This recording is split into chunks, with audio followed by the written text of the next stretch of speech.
What's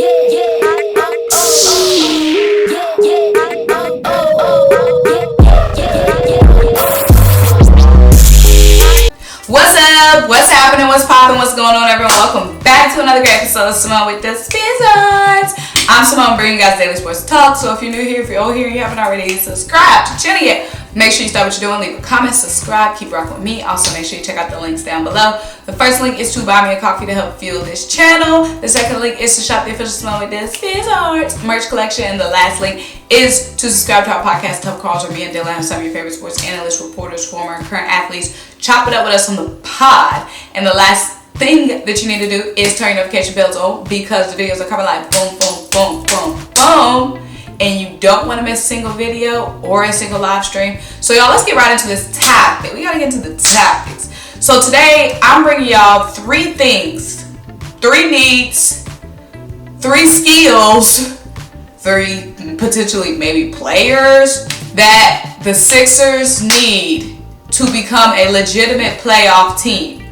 And the reason why I say a legitimate playoff team is because y'all, child, we giving play-in team right now. Right now, we are currently 11th in the East at 11-11. We are giving play-in team, y'all. We're giving play-in team. We done fell off the freaking wagon. We went from number 1, and mind you, last season we were number 1. I know it's still early in the season. Last season we were number 1, but we were consistently in the top 5, top 6.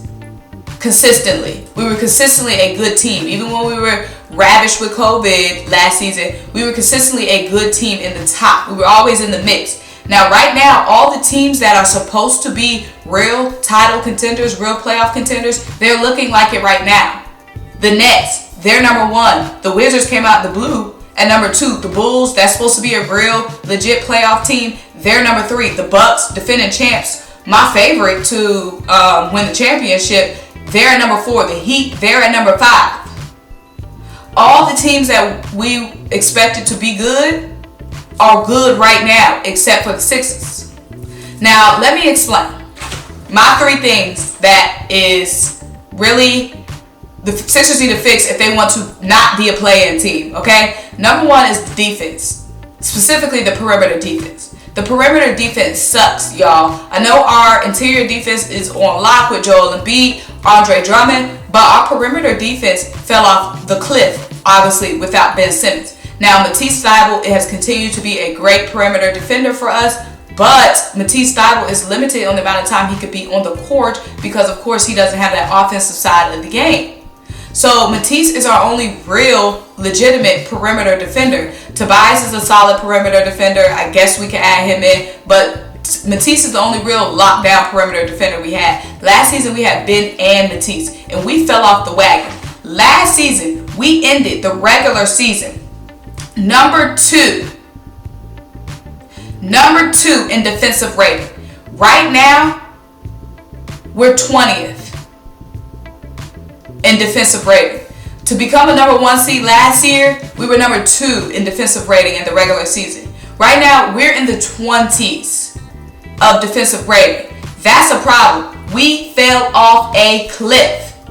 That's one thing that we definitely have to tighten up, have to fix up before, if we want to be a legitimate playoff contender, because especially when we get into the playoffs, if we get into the playoffs, especially when we get into the playoffs, we're going to have teams that have multiple guards that need to be defended, multiple guys that can't be left open on the perimeter.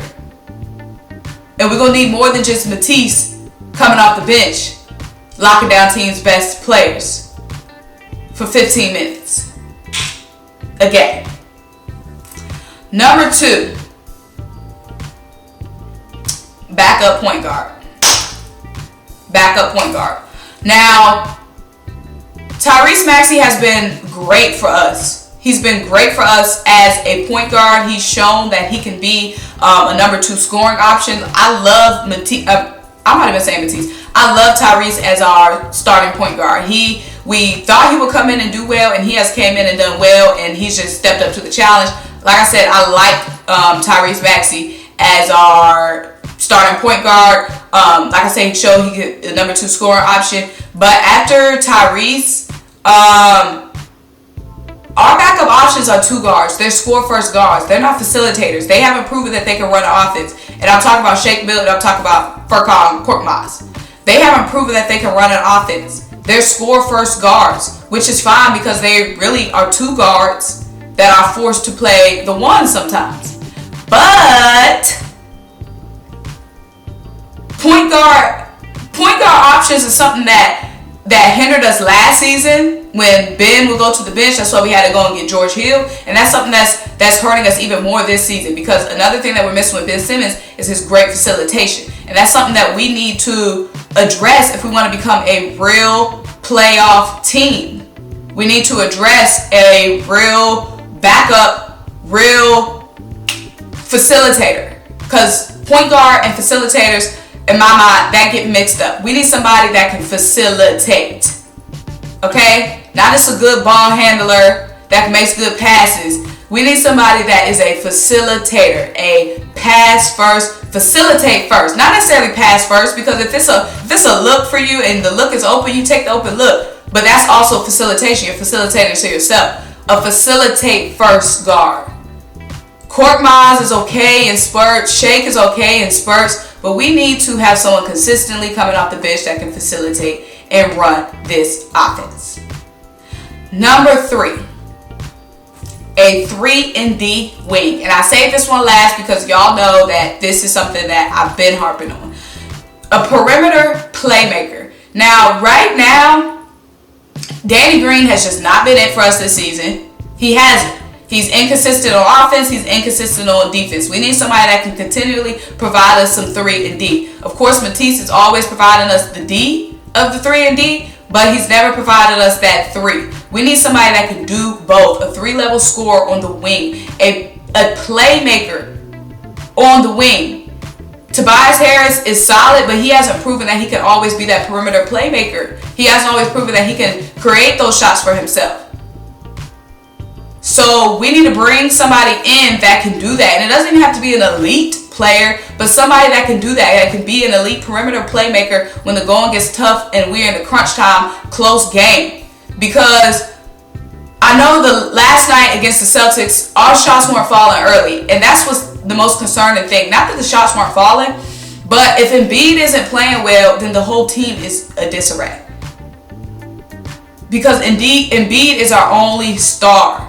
We have to have somebody that can come in, and even if Embiid is having a bad game, we still look good as a team overall. We can't live or die by Embiid having a great game.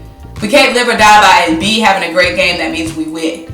Only win if Embiid having a great game. We need playmakers outside of Joel Embiid. And we definitely need a playmaker on the wing. Like I said, Mathews is only bringing the defensive side of that. He's not bringing the offensive playmaker side of the 3-and-D.